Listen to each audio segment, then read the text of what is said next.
South Africa's television landscape is historically known to have revitalized itself upon the ushering of the quote-unquote new democracy, with black faces being imaged in ways which were previously unseen. I mean, famously, we have shows like Generations, which actually imagined black people in corporate spaces doing advertising and practically occupying positions that even at the time weren't really present. A lot of our cultural milestones in terms of media and the art and just trash TV are shows that helped us imagine what we could be after so many years of trying to understand whether we could be at all, whether we would survive, whether black people in South Africa would make the light of day. The light of day being the quote-unquote life that gives a basic necessity and enough opportunity to actually live.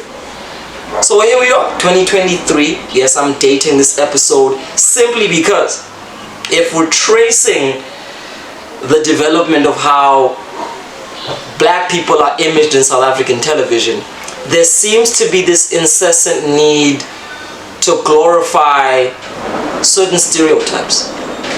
One would think that South Africa, which is now shifted to be at the helm and dominated by black content creators, would be a South Africa that would seek to imagine what we could be outside of these constructs. Would be a South Africa that would try to look at crevices in the townships that allow us to peek into new possibilities. Shows are notoriously known for building mythologies, and these mythologies become the overarching ethos of how people feel about themselves. Case in point, how Americans have been able to sell the big city skylines of New York, the fantasies, the dragons, the mythological blurring of how great of a nation it is, the land of the free. And yet, in contrast, what has South Africa been saying about itself through its television? If you look at some of our biggest shows, what we seem to be saying about ourselves is we're the land of the Ginzas and the politicians, the land of the gangsters and the Nyaope addicts, the land of the HIV pregnant baby mama with 18 kids and a drunk baby daddy, the land of people who borrowed their neighbor furniture and now need to call in a reality TV show to get it back, the land where almost every man out there has a son who he hasn't claimed, the land where the most popular shows seem to be centered around the breaking of the black family. What's happening to us? Where the most popular things in our country are things like Utatako, Kumbule Kaya, Ex-Repo, Nyan Nyan.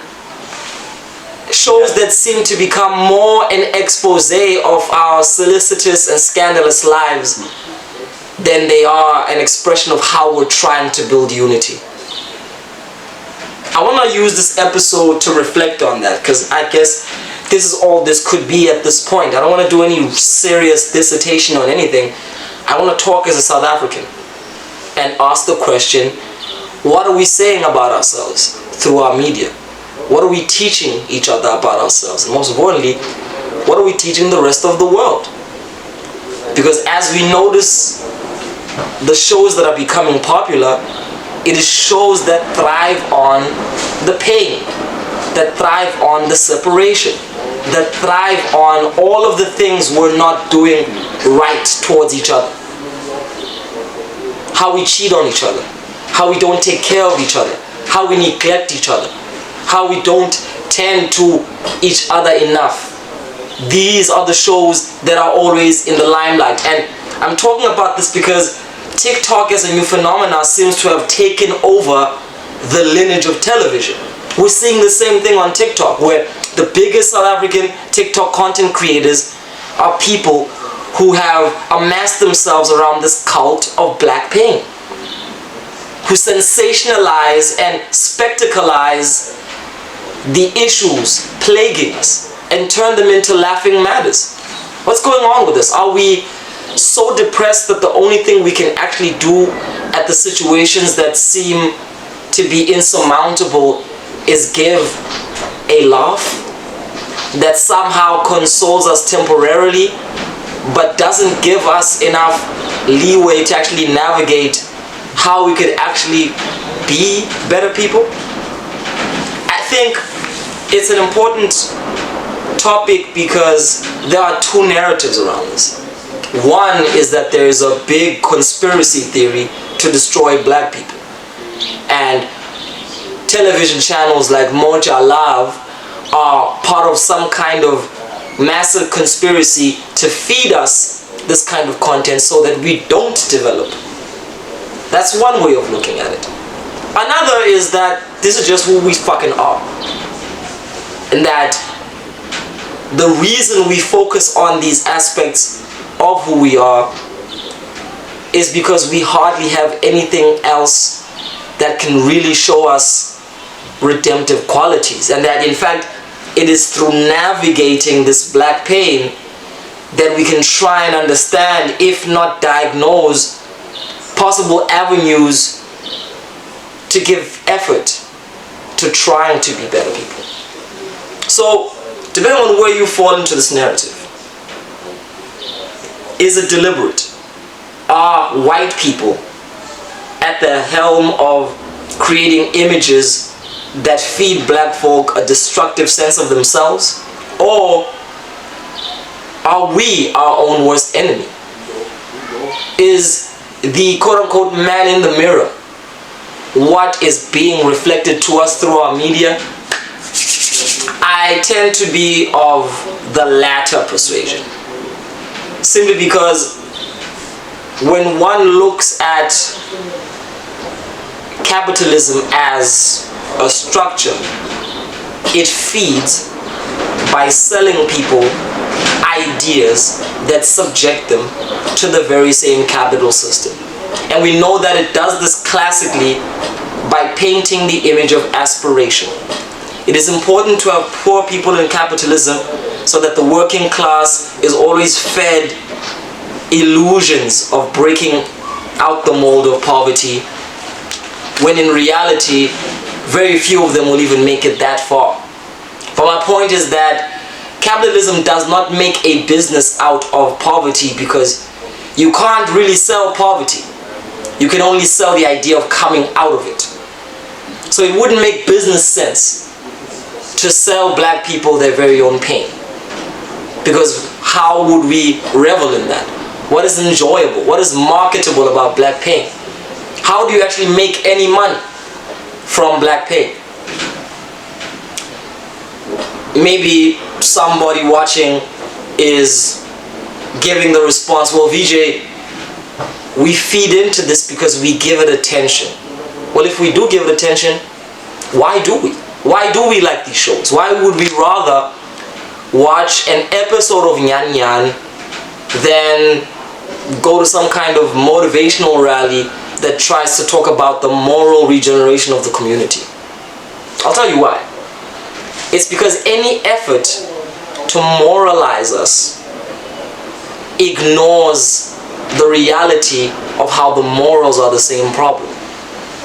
The reason why you find smut slut television, quote unquote, being popular is because it is being driven by moral expectations. It's not happening despite of it or outside of it. I'll give you a perfect example.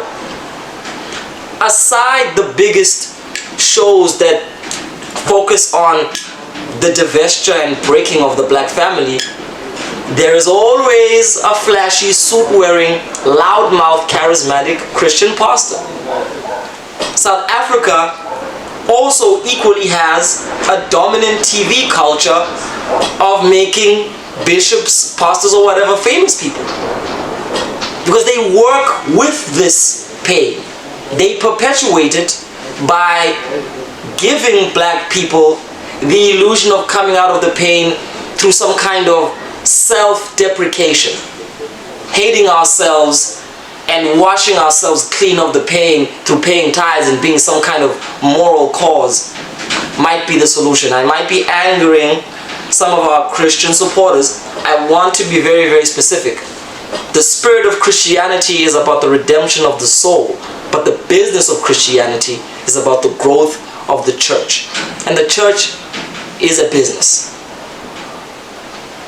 Bishops, pastors are business people.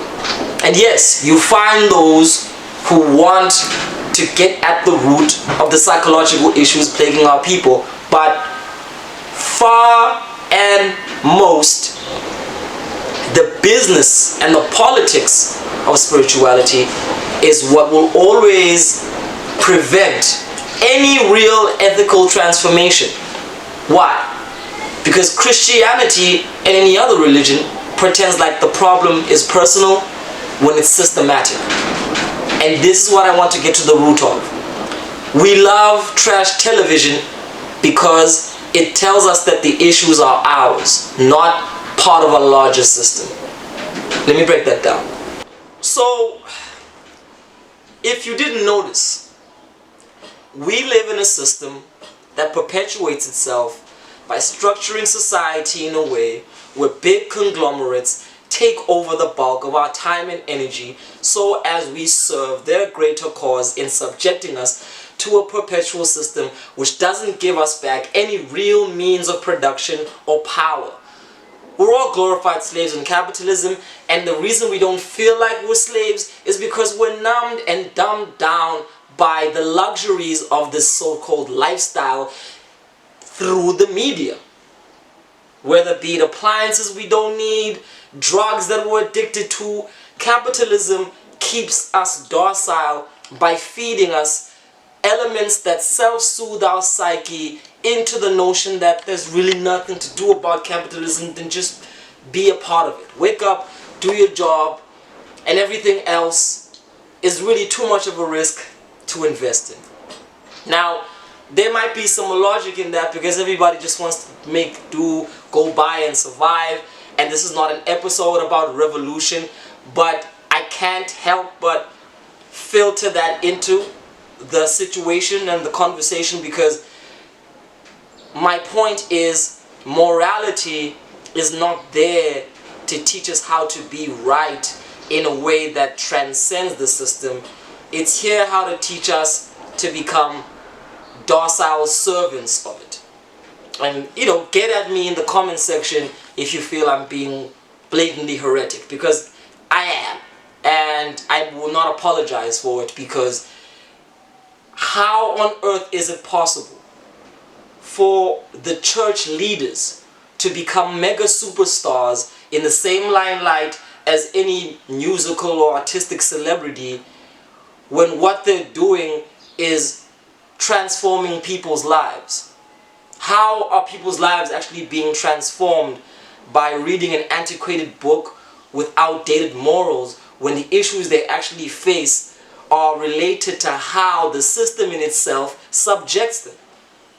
I've never heard a single pastor give a sermon on the evils of capitalism.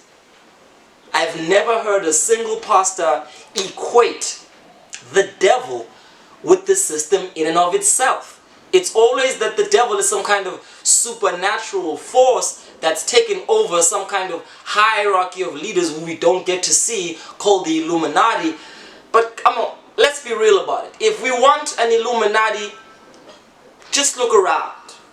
Everything and everyone is part of an Illuminati. What an Illuminati is any closed group of people who have their own code and work their own ways about things that only they know.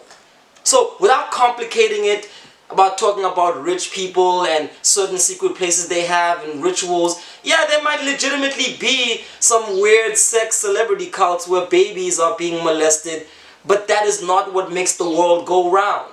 What makes the world go round is the system in itself.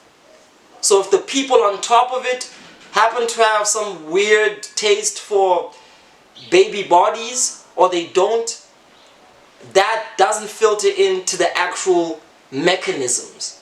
We're focusing on the wrong things if we're going to be cloaking the actual problem around occult ideas about double bodies and aliens. I mean, these things might actually exist, but the real focus is that they manifest themselves through the mechanism of what goes on around us. Which is the very same reason why the church and trash television are a cycle. So getting back to why South Africans love trash television. Through shows like Nyan Nyan, we're able to identify with our own challenges. It's the phenomenon of seeing a car crash and being so curious that we want to find out what happens in close view. It's what we see in social media with people recording absolutely everything, even the most heinous things. It comes from this impulse of wanting to be present in a moment where we identify with the deepest pain, because quite often than not, morality tells us that we're not allowed to do that. Unless, of course, whatever deity is intercessing between us and that pain. When the truth and the reality of it is that what the church is for some black folk, television is in the same light. It's an opportunity to interact with the part of ourselves that we're not always engaging with. Because the world tells us that what we have to do is forget about the pain. But when we see shows that constantly show it to us, we can't help but look and be a little bit entertained. Because we realize that in our own need to find ourselves, there's a little bit of humor in that. There's falling like a little baby, but we're grown and it looks messy, bloody, toxic, violent. It is all these things that we hate about ourselves. It's GBV, it's all these kinds of hates and oppression against minorities. It is what it is, but it is us. So I'm here to say that channels like Moja Love are not a conspiracy to destroy black people. They're an open window opened by black people in capitalism who realize that we can't and we don't get enough of looking at ourselves, because we often get a true look at who we really are. Outside of that, there is an airbrushed fantasy of what black people could be, but we would rather be watching what we know we really are. And this is why the most successful TV shows happen to be the ones that show the grotesque nature of a lot of the bad shit we do. Some of them have good writing. Per case in point, shows like Yizo Yizo, shows like Home Affairs, which gave us this ugliness, but they went into the psychological patterns and the triggers that cause it. And they framed it around an empathy that gave every character the opportunity to be understood. So if I were to contrast Yizo Yizo to an Uzalo, they're pretty much the same thing, but the difference is that nowadays, for some reason, the character development is out of the picture. We don't get to see why the Ginza is a Ginza. Back in the day, we understood that this person might be doing what they're doing because of their political history, which failed, and then they're stuck with weapons, and they also have a disgruntlement for the country. But now, there's not enough going into the psychological makeup of what makes a para, what makes any person for that matter. And this is the real critique I have with South African television, is that we are showing who we really are, but we don't do enough real introspection on why we are like that. And we love the shows that try to do that. And we don't have enough of those anymore. We have a lot of grit, but we have very little introspection. So, to conclude this episode, Moja Love, Kumbule Kaya, the whole lineage of what South African television has been, is the reality of what we are. But it seems as though through the navigation of the internet and this post-futuristic social media world with its reckoning of the AI age, short format media is creating lazy writers, because there is a lot of output that requires for shows to be created and made and consistently be reproduced in faster modes. And I think the difference is that writers had more room to breathe and give characters life. They still do, but they think they don't, because they justify it under harsh deadlines and expectations that are created by a whole new different generation that critiques an episode as it plays. Back in the day, a show could simmer into the audience and have its repeat, an omnibus, but nowadays people talk about the show as it happens. And a lot of that talking is surface level opinions. And I think a lot of writers are buying into the surface level and not developing the courage to help people learn how to dig deeper. The age of hot takes. The age of hot takes.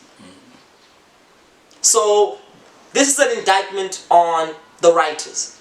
Recently Hollywood had a big writer strike, and I think maybe South Africa needs to start arousing itself as to why that happened. It happened because the value of what a writer is in the media is becoming diminished by the so-called content creation format.